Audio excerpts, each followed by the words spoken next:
Hello everyone, you are welcome to Apex Learning. Apex Learning में आप सभी का स्वागत है। उम्मीद करता हूँ आप सब अच्छे होंगे और अपनी पढ़ाई भी अच्छे से कर रहे होंगे। आज की क्लास में हम हिस्ट्री का अपना अगला लेक्चर करेंगे और इस लेक्चर में हम टॉपिक पढ़ेंगे गुप्तोत्तर काल, पोस्ट गुप्त पीरियड। जैसा कि आप जानते हैं कि पिछली क्लास में हमने गुप्त काल को कंप्लीट कर लिया था। ठीक है, गुप्त साम्राज्य है आपका वो कंप्लीट हो चुका था। आज की क्लास में हम गुप्तोत्तर काल में जितने भी आपके वंश होंगे उन सभी को डिस्कस करने वाले हैं। तो यहाँ पे जैसा कि आप जानते हैं कि भाई हमने पिछली क्लास में देखा था कि गुप्त साम्राज्य का पतन होने के बाद उत्तर भारत में एक राजवंश का युद्ध उदय होता है और जिसे हम किस नाम से जानते हैं, पुष्यभूति वंश। तो आज की क्लास में हम पुष्यभूति वंश के बारे में डिटेल में करने वाले हैं और इसमें जो है आपके सबसे महान जो शासक रहते हैं पुष्यभूति वंश के, वो आपके हर्षवर्धन रहते हैं। तो हर्षवर्धन से रिलेटेड जितने भी इम्पोर्टेंट पॉइंट्स जो है आपके बनेंगे, जो एग्ज़ाम पॉइंट ऑफ व्यू से इम्पोर्टेंट है, वो सारे आज की क्लास में हम डिस्कस करेंगे।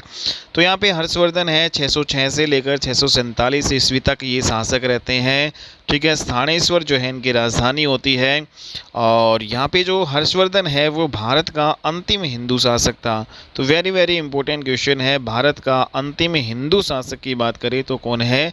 हर्षवर्धन। दूसरा इंपॉर्टेंट क्वेश्चन आपका एक ये बनता है कि भाई दिल्ली का अंतिम हिंदू शासक कौन था? तो दिल्ली का अंतिम हिंदू शासक हेमू, जो कि 14वें विक्रमादित्य के नाम से भी जानते हैं। तो भारत का जो 14वां और अंतिम विक्रमादित्य आपके कौन रहे हैं?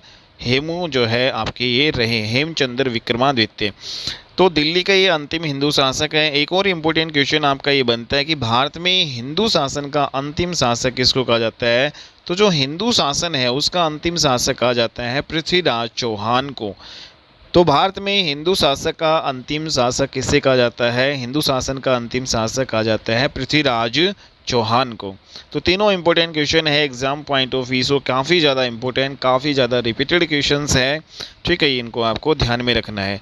नेक्स्ट जो हर्षवर्धन है जो कि पुष्यभूति वंश का राजा था। ठीक है, और पुष्यभूति वंश की जो राजधानी की बात करें तो इसकी जो राजधानी हरियाणा के थानेश्वर जो है नामक स्थान पर, हरियाणा के कुरुक्षेत्र जो है आपके में ये पड़ता है स्थानेश्वर या थानेश्वर नामक जो है स्थान को इन्होंने राजधानी बनाया अपना। तो पुष्यभूति वंश की राजधानी क्या थी? थानेश्वर। हर्षवर्धन ने अपनी दूसरी राजधानी भी बनाई कन्नौज को, जो कि आपका कहाँ पे पड़ता है? यूपी में पड़ता है। हर्षवर्धन के पिताजी का नाम था प्रभाकर वर्धन। ठीक है, इनके पिताजी का नाम क्या था? प्रभाकर वर्धन। और पुष्यभूति वंश की इन्होंने शुरुआत की थी। हर्षवर्धन के पिताजी प्रभाकर वर्धन ने ही पुष्यभूति वंश की शुरुआत की। इनकी जो माता का नाम था यशोमती। हर्षवर्धन की माता का नाम क्या था? यशोमती। इनका एक बड़ा भाई था जिसका नाम था राज्यवर्धन। ठीक है, और इसकी एक बड़ी बहन भी थी हर्षवर्धन की जिसका नाम क्या था? राज्यश्री। ठीक है, तो ये इनकी जो है फैमिली थी। 605 ईस्वी में प्रभाकर वर्धन है इनके जो पिताजी है उनकी मृत्यु हो जाती है। तो हर्षवर्धन के पिताजी की मृत्यु कब होती है? 605 ईस्वी में, जिनका नाम प्रभाकर वर्धन था। फिर उसके बाद में जो हर्षवर्धन का जो बड़ा भाई है या प्रभाकर वर्धन का जो बेटा है राज्यवर्धन, वो अगला जो है पुष्यभूति वंश का शासक बनता है। ठीक है, तो प्रभाकर वर्धन के बाद में पुष्यभूति वंश का जो शासक बनता है वो कौन है? राज्यवर्धन। 605 ईस्वी में पुष्यभूति वंश का अगला शासक थानेश्वर में कौन बनता है? राज्यवर्धन।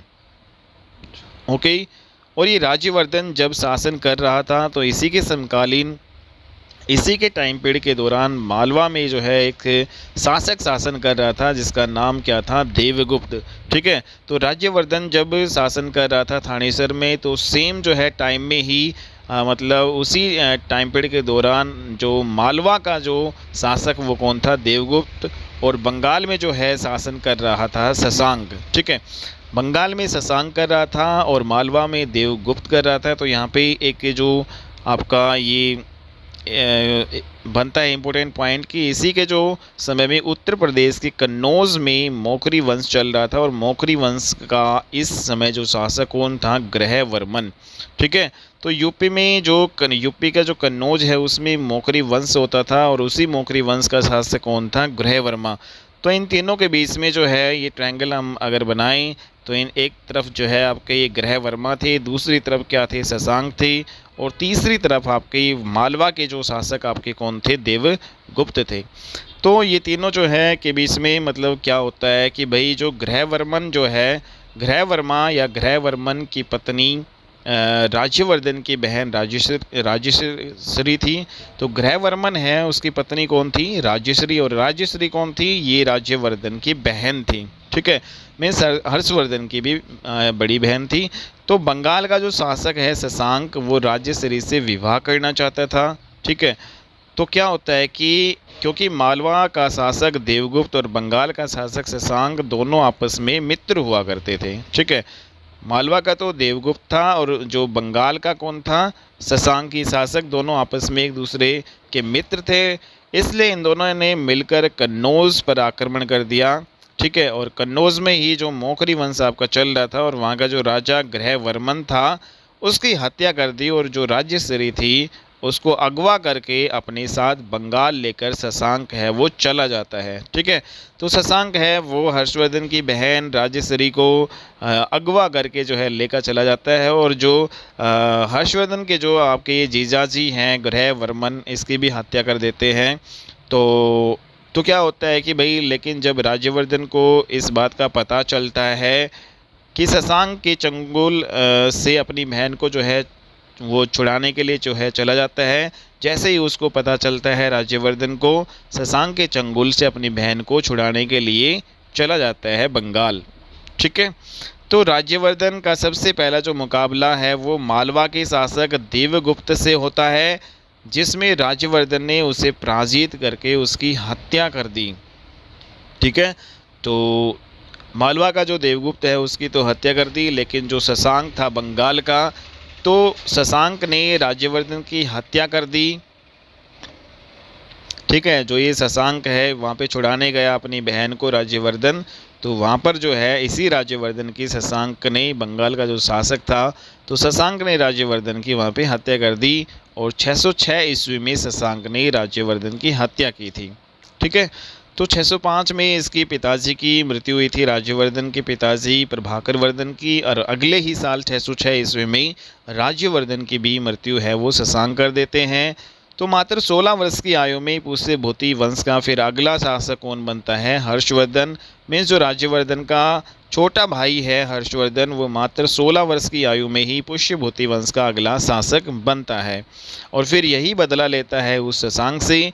तो हर्षवर्धन क्या करता है, इसने जो बंगाल के शासक शशांक को पराजित करके उसकी हत्या कर दी, और अपनी बहन जो है को शशांक के चंगुल से छुड़वा लिया। और अब क्या किया इसने, हर्षवर्धन ने राज्यश्री को दोबारा से कन्नौज का शासक नियुक्त कर दिया। तो अब जो कन्नौज में जो है शासन कौन करने लगी थी, उसकी बहन राज्यश्री। ठीक है, तो ये वेरी इंपॉर्टेंट आपका है क्वेश्चन। शशांक के चंगुल के बाद में राज्यश्री ही जो है कन्नौज में शासन करती है। वहाँ के जो शासिका कौन होती है, राज्यश्री। तो फिर क्या होता है कि हर्षवर्धन ने कन्नौज को भी फिर अपनी दूसरी राजधानी बनाया। हालांकि जो पुष्यभूति वंश है उसकी पहली राजधानी वो कौन सी थी, थानेश्वर थी, जो आपकी हरियाणा के कुरुक्षेत्र डिस्ट्रिक्ट में आपकी पड़ती है। ठीक है, तो हर्षवर्धन ने दूसरी जो राजधानी अपनी बहन के लिए जो है इन्होंने कन्नौज को बनाया। ठीक है, और इसने कन्नौज की सामग्री जो वहाँ की जो रानी है उसको अपनी बहन राज्यश्री को बनाया। ठीक है, हर्षवर्धन ने, और हर्षवर्धन है इसी के शासनकाल में एक इम्पोर्टेंट आपका ये क्वेश्चन बनता है, वेरी इम्पोर्टेंट। हर्षवर्धन के शासनकाल में कौन से चीनी यात्री भारत आते हैं, तो हर्षवर्धन के शासनकाल में ह्वेनसोंग जो है आपके आते हैं। तो है से हर्षवर्धन, है से ह्वेनसोंग। हर्षवर्धन के शासनकाल में कौन से चीनी यात्री भारत आते हैं, तो ह्वेनसोंग आपके आते हैं। तो ह्वेनसोंग जो है ये 629 ईस्वी से लेकर 645 ईस्वी तक जो है भारत में रहते हैं। कुल मिलाकर ये आपके हो गए भाई 15 साल तक लगभग। ठीक है, ये आपके भारत में रहते हैं। और ह्वेनसोंग ने अपनी एक जो पुस्तक लिखी CU की, ठीक है, ह्वेनसोंग की कौन सी पुस्तक है, CU की, इसका मतलब क्या है, द लाइफ। तो वेरी इंपॉर्टेंट, एंड जो ये क्वेश्चन में काफ़ी ज़्यादा रिपीट होती है आपकी ये कि भाई जो ह्वेनसोंग है उसने कौन सी बुक लिखी थी, तो CU की लिखी थी, और इसने भारत के बारे में जो है यहाँ पे जो भी या फिर हर्षवर्धन के बारे में इसने इस बुक में लिखा। हिनसोंग ने नालंदा विश्वविद्यालय से बौद्ध शिक्षा ग्रहण की। ठीक है, यहाँ पे आए और नालंदा जो विश्वविद्यालय जो कि हमारे भारत का, हमारे जो आपका प्रेजेंट भारत है, हमारा वर्तमान भारत है, उसका सबसे पुराना विश्वविद्यालय कौन सा था? नालंदा विश्वविद्यालय। और इसी नालंदा विश्वविद्यालय से बौद्ध शिक्षा ग्रहण की थी किसने? ह्वेनसोंग ने, जो कि एक चीनी यात्री हुआ था। ठीक है, तो अपनी CU की जो पुस्तक है उसमें इसने हर्षवर्धन को साहित्यकार राजा कहा है। तो अपनी बुक CU की में जो इसने क्या कहा है? हर्षवर्धन को साहित्यकार राजा। ठीक है, क्योंकि साहित्य का बहुत बड़ा ज्ञाता था हर्षवर्धन भी। इसने भी हर्षवर्धन ने भी अपनी 3 प्रसिद्ध पुस्तकें लिखी। कौन कौन से इंपॉर्टेंट पुस्तकें? काफ़ी ज़्यादा रिपीटेड क्वेश्चन है आपका ये एग्ज़ाम्स में। हर्षवर्धन के जो 3 प्रसिद्ध पुस्तकें कौन थी? नागानंद, रत्नावली और प्रियदर्शिका। तो ये 3 पुस्तकें हैं जो काफ़ी ज़्यादा इम्पोर्टेंट है और एग्ज़ाम में आपकी लगभग जो है आपकी ये हर दूसरे तीसरे एग्ज़ाम में आपके ये क्वेश्चन आ ही जाता है। हर्षवर्धन की जो है कौन सी प्रसिद्ध पुस्तकें थी? नागानंद, रत्नावली, प्रियदर्शिका। तीनों पुस्तकें इन्होंने खुद लिखी क्योंकि ये खुद एक साहित्यकार आपके राजा थे। ऐसा जो है किसने कहा है? CU की ने अपनी पुस्तक, यहाँ पे जो हिनसोंग ने अपनी पुस्तक CU की में कहा है। हिनसोंग ने अपनी CU की पुस्तक में ये भी बताया कि जिस समय मैं हिंदुस्तान आया उस समय बौद्ध धर्म 18 समुदायों में आपका बटा हुआ था। बौद्ध धर्म कितने समुदायों में बटा हुआ था? 18 समुदायों में बटा हुआ था। हिनसोंग ने भारत में कृषकों को शूद्र बताया है। ठीक है, जो कृषक है उनको क्या बताया है? हिनसोंग ने शूद्र बताया है। हिनसोंग के द्वारा ही मध्य प्रदेश, जो मध्य देश है, उसको ब्राह्मणों का देश कहा है। मध्य जो है देश है उसको क्या कहा है? हिनसोंग ने ब्राह्मणों का देश कहा है। हर्षवर्धन का जो दरबारी कवि आपका वेरी इम्पोर्टेंट, हर्षवर्धन का दरबारी कवि कौन था? बाणभट्ट। बाणभट्ट है, इसने हर्षचरित और कादम्बरी नामक जो है 2 पुस्तकें इम्पोर्टेंट लिखी, काफ़ी ज़्यादा एग्जाम में पूछी जाती है। हर्षचरित की रचना किसने की? बाणभट्ट ने। कादम्बरी की रचना किसने की? बाणभट्ट ने। और बाणभट्ट कौन था? हर्षवर्धन का दरबारी कवि हुआ करता था। ठीक है, तो हर्षचरित जो बुक है वो बाणभट्ट ने लिखी। ये हर्षवर्धन के जीवन के बारे में आपकी है। ठीक है, नेक्स्ट जो इसमें सबसे इम्पोर्टेंट पॉइंट एक ये आता है कि जो 5वीं बौद्ध महासंगति का आयोजन किया जाता है, ठीक है, वो हर्षवर्धन ने करवाया था। हालांकि 4 जो है इम्पोर्टेंट बौद्ध महासंगति का आयोजन होता है, लेकिन एक 5वीं बौद्ध महासंगति का आयोजन भी होता है जिसका जो आयोजन है वो किसने करवाया था? हर्षवर्धन ने करवाया था। हर्षवर्धन को पराजित करने वाला एकमात्र जो दक्षिण भारत का शासक था उसका क्या नाम था? पुलकेशिन द्वितीय। तो पुलकेशिन द्वितीय जो इसने, क्योंकि जो पूरे उत्तर भारत में जो हर्षवर्धन का राज था, लेकिन जैसे ये दक्षिण भारत को अपने जो है राज्य, अपने साम्राज्य में मिलाना चाहता है, तो वहाँ पे एक जो आपके रहते हैं पुलकेशिन द्वितीय, तो दक्षिण भारत में, और एकमात्र जो ऐसे व्यक्ति हैं जो इनको हराते हैं, पुलकेशिन द्वितीय। हर्षवर्धन को शिलादित्य भी कहा जाता है। पुलकेशिन द्वितीय है ये जो बादामी के चालुक्य वंश से था। तो बादामी के चालुक्य वंश जो दक्षिण भारत में ये आपके थे, इन्होंने जो है हर्षवर्धन को पराजित किया था। हर्षवर्धन का जन्म जो है जैसा कि आप जानते हैं कि 590 ईस्वी में हुआ था। इनकी मृत्यु 647 ईस्वी में हुई और 606 ईस्वी में हर्षवर्धन ने हर्ष संवत चलाया था। तो वेरी इंपॉर्टेंट है, जब ये आपके 606 ईस्वी में राजा बनते हैं तो उसी टाइम पीरियड के दौरान ये हर्ष संवत चलाते हैं। ठीक है, तो ये हमने डिस्कस कर लिया है पूरा हर्षवर्धन के बारे में। ठीक है, जो पुष्यभूति वंश में जो आपके इम्पोर्टेंट राजा रहे हैं हर्षवर्धन, उसी के बारे में हमने डिस्कस किया है। अगला जो वंश हम पढ़ेंगे वो आपका पढ़ेंगे हम संगम काल। संगम काल या संगम पीरियड है, इसको हम डिटेल में अब देखेंगे। तो जो संगम काल है ये आपका 3rd सेंचुरी BC से लेकर 3rd सेंचुरी BC से लेकर 3rd सेंचुरी AD तक आपका पड़ता है। मतलब 300 ईसा पूर्व से लेकर 300 ईस्वी तक का जो टाइम पीरियड है वो आपका संगम काल का माना जाता है। मतलब 300 ईसा पूर्व अगर हम यहाँ पे भाई मान लेते हैं कि ईसा मसीह का जन्म जो है इस डेट को हुआ है, इस बॉर्डर लाइन को मान लेते हैं कि ईसा मसीह का जन्म हुआ, तो इससे 300 वर्ष पहले और इससे 300 वर्ष इधर जाएंगे, इधर एडी होता है आपका, मीन्स ईस्वी लगता है, ठीक है। और यहाँ पे पीछे जाते हैं तो यहाँ पे ये ईस्वी पूर्व हो गया, मीन्स ईसा मसीह का जो जन्म हुआ था उसके जन्म से 300 वर्ष पहले की बात है ये, ठीक है। और इधर जाएंगे इस तरफ राइट की ओर तो ये 300 वर्ष बाद हो जाएगा, ठीक है। तो जो बाद होता है उसको एडी या ईस्वी बोलते हैं और जो पहले होता है उसको ईस्वी पूर्व या फिर बीसी बोल देते हैं भाई, ठीक है। तो 300 ईस्वी पूर्व से लेकर 300 ईस्वी पूर्व से लेकर और 300 ईस्वी तक का जो टाइम पीरियड है वो संगम काल माना जाता है आपका, ठीक है। ये आपको ध्यान में रखना है। तो ये दक्षिण भारत का वो प्राचीन काल है जिसमें तमिल कवियों के द्वारा तमिल साहित्य की रचना की गई थी, ठीक है। तो दक्षिण भारत में आपका ये होता था संगम काल, संगम वंश के जितने भी आपके ये हम पढ़ेंगे आगे, तो दक्षिण भारत में एग्जिस्ट करते थे और तमिल कवियों के द्वारा तमिल साहित्य की रचना की गई। और इसी संगम काल में 3 जो है महासभा आयोजित की गई और इन 3 महासभा जो आयोजित की गई उन्हीं को ही क्या कहा जाता है, 3 संगम कहा जाता है। दक्षिण भारत के पांड्य शासकों द्वारा ही ये 3 संगम सभाएं आयोजित करवाई गई। तो ये जो 3 संगम या 3 जो महासभाएं हैं ये किन के द्वारा आयोजित करवाई गई थी, ये आपके पांड्य जो शासक होते थे दक्षिण भारत में, ठीक है, उनके द्वारा ही ये 3 संगम सभाएं आयोजित करवाई गई थी। ये आपको ध्यान में रखना है, ठीक है। नेक्स्ट इंपॉर्टेंट पॉइंट अगर हम बात करें कि दक्षिण भारत के पांड्य शासकों द्वारा ही ये 3 संगम सभाएं आयोजित करवाई गई थी, ये हमने डिस्कस कर लिया है। उसके बाद में जो पांड्य शासक हैं जो कि आपकी तमिलनाडु में एग्जिस्ट किया करते थे, इनका जो सिंबल है वो मछली हुआ करता था। क्या होता था? मछली होता था इनका सिंबल, ओके।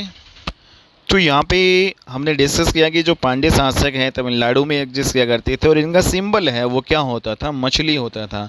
उत्तर भारत में कृष्णा नदी से लेकर दक्षिण में आपका ये तुंगभद्रा नदी तक आपका ये फैला था तमिल क्षेत्र, ठीक है। तो कृष्णा नदी से लेकर और आपकी तुंगभद्रा नदी तक का जो एरिया है वो तमिल क्षेत्र वाला एरिया ये माना गया है, ठीक है। पांड्य शासक जो हैं इनकी राजधानी कौन सी होती थी? इनकी राजधानी मदुरई होती थी और इनका जो सिंबल है वो क्या होता था? मछली होता था। ये आपको इंपॉर्टेंट पॉइंट्स दोनों ध्यान में रखने हैं।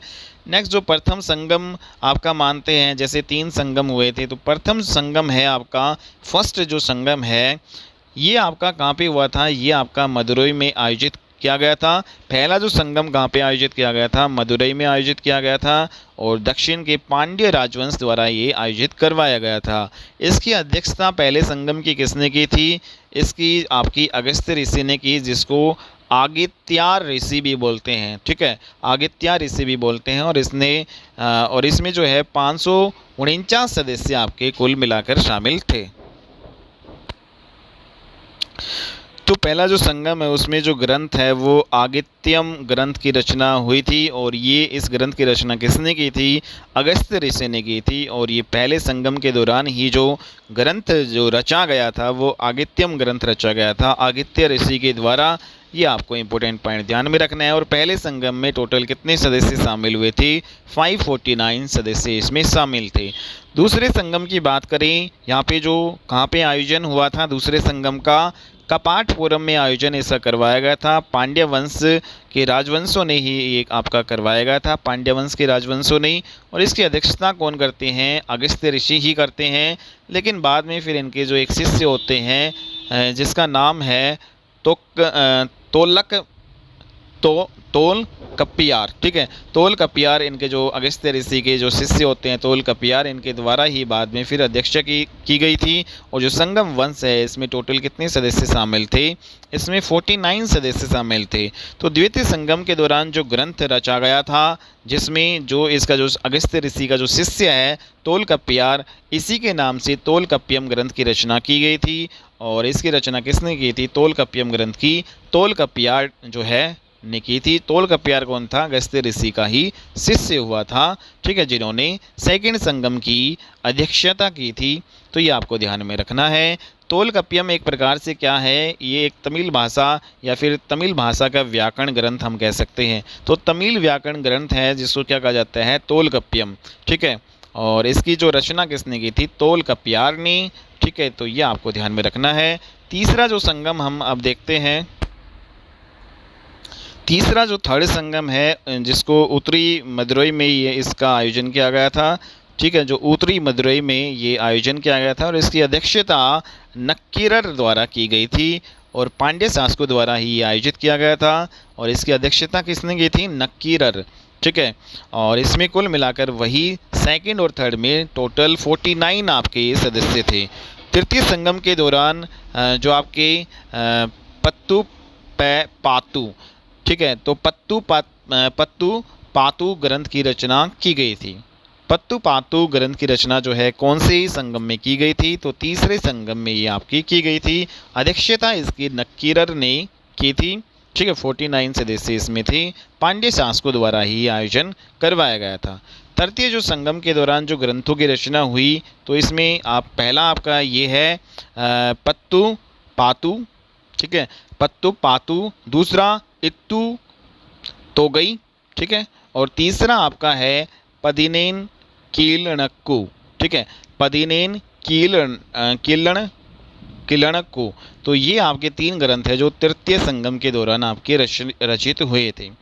नेक्स्ट इंपॉर्टेंट यहाँ पे बात करें, जैसे कि आपका ये 3 संगम हमने देख लिए। संगम वंश या संगम जो डायनेसिटी के बारे में अगर हम देखें तो कौन कौन सी संगम डायनेसिटी थी? तो इसमें आपके चेर आते हैं, चोल आते हैं, तो ये हम इन सभी के बारे में हम डिस्कस करेंगे डिटेल में अब। तो संगम वंश में आपके कौन कौन से आते हैं? तो संगम वंश में पहला आपका चेर राजवंश आता है और जो चेर राजवंश है, चेर है, इनकी राजधानी क्या हुआ करती थी? मदुरई। तो चेर है उनकी राजधानी मदुरई होती थी और इनका जो सिंबल है, ये इनका सिंबल क्या था? धनुष था और इसे दक्षिण भारत का प्राचीनतम वंश माना जाता है। तो दक्षिण भारत का प्राचीनतम राजवंश किसे माना जाता है? चेर राजवंश को माना जाता है। ऐत्रेय जो ब्राह्मण है आपका, ऋग्वेद का ब्राह्मण ग्रंथ, ठीक है, ऐत्रेय ब्राह्मण ग्रंथ को क्या कहते हैं? ऋग्वेद का ब्राह्मण ग्रंथ। इसमें इन शासकों के बारे में चेरपाद का उल्लेख किया गया है। ठीक है, तो जो भी आपके चेर राजवंश में जो शासक हुए हैं उनके बारे में जो आपका ऐत्रेय ब्राह्मण में जो है जिक्र मिलता है, चेरपाद के रूप में इसका उल्लेख किया गया है। अशोक के अभिलेखों में चेर शासकों को केरल पुत्र कहा गया है। तो वेरी इंपॉर्टेंट, अशोक के अभिलेखों में चेर शासकों को क्या कहा गया है? केरल पुत्र। चेर जो शब्द है इसकी उत्पत्ति चेरल या चरल से हुई है, जिसका अर्थ क्या होता है? परवर्तीय देश। ओके, तो वर्तमान में जो केरल है आपका और जो तमिलनाडु क्षेत्र है वहीं पर जो है चेर शासकों का साम्राज्य हुआ करता था एक टाइम पीरियड के दौरान। ठीक है, तो ये आपको ध्यान में रखना है। इस वंश का जो प्रथम शासक आपका कौन था? उदयनचेरल। तो जो चेर राजवंश है उसका प्रथम जो है शासक कौन था? उदयनचेरल।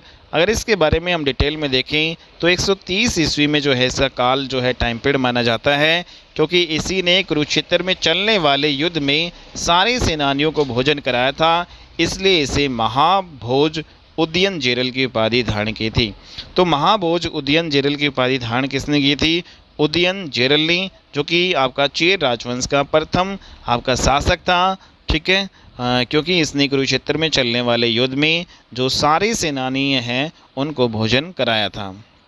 इसका जो उत्तराधिकारी उदयनचेरल का बनता है बाद में नेदुनचेरल। उदयनचेरल के बाद में नेदुनचेरल उत्तराधिकारी बनता है। नेदुनचेरल के बारे में बात करें तो इसने अपनी राजधानी मदुरई ही बनाई। ठीक है, ओके, और इसने अधिराज की उपाधि धारण की। तो अधिराज की उपाधि धारण किसने की थी? नेदुनचेरल आदन ने। और चेर राजवंश का जो है सबसे महान शासक की बात करें वो सेनगुट्टवन माना जाता है। चेर वंश का सबसे महान शासक सेनगुट्टवन। तो यहाँ पे अब हम डिस्कस करेंगे चेर वंश का जो सबसे महान जो है शासक था वो कौन था? सेनगुट्टवन। सेनगुट्टवन, इसके बारे में डिस्कस कर लेते हैं। सेनगुट्टवन जो 180 ईस्वी में इनका जो शासनकाल माना जाता है। ठीक है, और इसे लाल चेर कहा जाता है। तो लाल चेर किसे कहा जाता है? सेनगुट्टवन को, और इसको भला चेर भी कहा जाता है। इसने बलीपुरम का युद्ध हुआ था, उसमें 9 चोल शासकों को पराजित किया था। ठीक है, तो इम्पोर्टेंट आपको ये ध्यान में रखना है, सेनगुट्टवन है, इन्होंने 9 चोल शासकों को पराजित किया था। कहाँ पे? बलीपुरम का जो युद्ध हुआ था वहाँ पे। ठीक है, और इसके पास एक बलशाली नौसेना हुआ करती थी सेनगुट्टवन के पास। इसने उत्तर भारत अभियान करके गंगा नदी को भी पार किया था। और चेर राजवंश का अंतिम जो शासक की बात करें तो ये आपका था कुडकोई जेल इरम पोरई। ठीक है, तो कोई जेल और इरमपोरई। ठीक है, तो ये आपके तमिलनाडु के जो तमिल भाषा के वर्ड हैं ये थोड़े अटपटे हैं। ठीक है दोस्तों, तो आपको ये लिख रखा है। तो अंतिम जो चेर शासक कौन था, कोडकोयर जेल इरमपोरई, ये आपके थे। नेक्स्ट जो चोल राजवंश पढ़ेंगे, तो संगम जो आपका वंश है उसमें चेर राजवंश हमने पढ़ लिया। अब नेक्स्ट जो हमारा है वो चोल राजवंश है, उसको हम डिस्कस कर लेते हैं। चोल राजवंश, इसे नया प्रदेश या आंध्र राज्य भी कहते हैं। ठीक है, और इसका जो चिन्ह है, राज्य चिन्ह है, वो क्या है, बाघ है, टाइगर है। तो चोलों का जो आपका सिंबल है वो क्या है, बाघ है। चेर का हमने पढ़ा धनुष। ठीक है, और इस वंश का प्रथम जो है शासक किसे माना जाता है, उख पर्रे इलंजेती चेन्नी।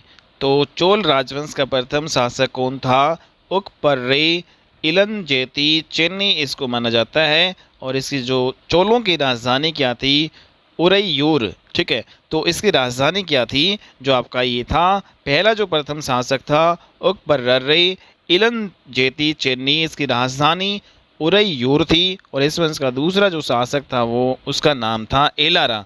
प्रथम शासक की बात हमने कर ली, दूसरा शासक एलारा था। तो श्रीलंका पर आक्रमण करने वाला एलारा जो है वो प्रथम चोल शासक था। तो पहला चोल शासक कौन था जिसने श्रीलंका के ऊपर आक्रमण किया था, तो पहला चोल शासक जो जिसने श्रीलंका पे आक्रमण किया उसका नाम है एलारा। और इस वंश का महानतम जो शासक वो कौन है, करिकल। तो चोल जो राजवंश है उसका महानतम जो शासक है वो कौन रहा है, करिकल रहा है। तो करिकल के बारे में अब हम देख लेते हैं क्या क्या इंपॉर्टेंट काम इसने किया। तो चोल वंश का महानतम शासक ये हुआ है, और इसके नाम की जो उत्पत्ति करिकाल से हुई है। करिकाल का मतलब क्या होता है, पाव जला व्यक्ति। ठीक है, इससे इसके नाम की उत्पत्ति हुई है। जो वेणु के युद्ध में इसने 11 चेर जो है और जो चेर और पांड्य शासकों को हराया था। ठीक है, तो करिकल है उसने 11 चेर और पांड्य शासकों को हराया था, किस युद्ध में, वेणी के युग में। तो वेरी वेरी इंपॉर्टेंट आपका ये है, वेणी के युद्ध में जो है किसने जो है 11 चेर और पांड्यों को हराया था, करिकल ने। और ये महानतम जो है शासक थे चोल वंश के। तो चोल वंश का अंतिम जो शासक की बात करें तो अंतिम शासक इनके थे पेरुन किल्ली। तो पेरुन किल्ली है वो चोल वंश का अंतिम शासक था, पेरुन किल्ली है, इसको पेरुनर किल्ली भी कहा जाता है। यह सबसे पराक्रमी चोल आपका शासक था। ठीक है, नेक्स्ट जो इम्पोर्टेंट यहाँ पे देखें कि चोल वंश का अंतिम शासक कौन था, चोल वंश का अंतिम शासक सेन गणान था। ठीक है, चोल वंश का अंतिम शासक कौन था, गणान। सेन गणान है, यह पिछले जन्म में एक मकड़ा हुआ करता था। ठीक है, सेन गणान है, पिछले जन्म में मकड़ा हुआ करता था, और इसी को ही चोल वंश का अंतिम शासक कहा जाता है। तो अपने शासनकाल में इसने शिव मंदिरों का निर्माण करवाया। ठीक है, इंपॉर्टेंट अच्छे काम किए, शिव मंदिरों का निर्माण करवाया इस मकड़ा सेन गणान ने, जो कि चोल वंश का अंतिम शासक था। चोल साम्राज्य में 4th सेंचुरी तक शासन किया। जो चोल साम्राज्य है उन्होंने 4th सेंचुरी, 4वीं शताब्दी तक जो है शासन किया। लेकिन प्राचीन भारत में जब चोल साम्राज्य खत्म आपका होता है तो 9th सेंचुरी में एक बार फिर से हम चोल साम्राज्य उसको पढ़ते हैं, या चोल साम्राज्य आपका होगा, जिसकी स्थापना विजयालय नाम के शासक ने की थी पूर्व मध्यकाल में। ठीक है, तो चोल साम्राज्य आपका 4th सेंचुरी तक तो आपका होता ही है, 4th सेंचुरी तक शासन करता है, लेकिन ये प्राचीन भारत में होता है। लेकिन जब हम पूर्व मध्यकाल भारत में ये पढ़ते हैं तो 9th सेंचुरी में एक बार फिर से चोल साम्राज्य की स्थापना वो कौन करते हैं, विजयालय करते हैं। ये इंपॉर्टेंट पॉइंट आपको ध्यान में रखना है कि भाई 9th सेंचुरी में चोल साम्राज्य की स्थापना कौन करते हैं, विजयालय, और ये पूर्व मध्यकाल की बात है आपकी। ठीक है, नेक्स्ट जो संगम राजवंश में आपका अगला आता है पांड्य राजवंश। और पांड्य राजवंश इसे पुराना प्रदेश या तमिल प्रदेश जो है भी कहते हैं। ठीक है, तो जो तमिल प्रदेश वर्तमान का जो तमिल है प्रदेश उसी को ही पांड्य राजवंश से पुराना प्रदेश कहा जाता है। इनका जो राजकीय जो चिन्ह क्या था, पांड्यों का राजकीय चिन्ह था मछली। पांड्य राजवंश का जो उल्लेख है वो हमें किसमें मिलता है, तो यहाँ पे जो 2 इम्पोर्टेंट ग्रंथ है, पाणिनि का अष्टाध्यायी और मैक्सनीज का जो आपका इंडिका जो बुक लिखी थी इन्होंने, तो इसमें जो है हमें इन पांड्य जो है राजवंश के बारे में जो है जानकारी मिलती है। नेक्स्ट जो इम्पोर्टेंट बात यहाँ पे हम करें कि जो पांड्य राजवंश है, इस वंश का महानतम जो शासक किसे माना जाता है, महानतम जो शासक रहे हैं वो नेंडुजेलियन रहे हैं। ठीक है, तो नेंडुजेलियन ये आपकी पांड्य राजवंश के सबसे महानतम शासक रहे हैं। ये आपको इम्पोर्टेंट पॉइंट ध्यान में रखना है।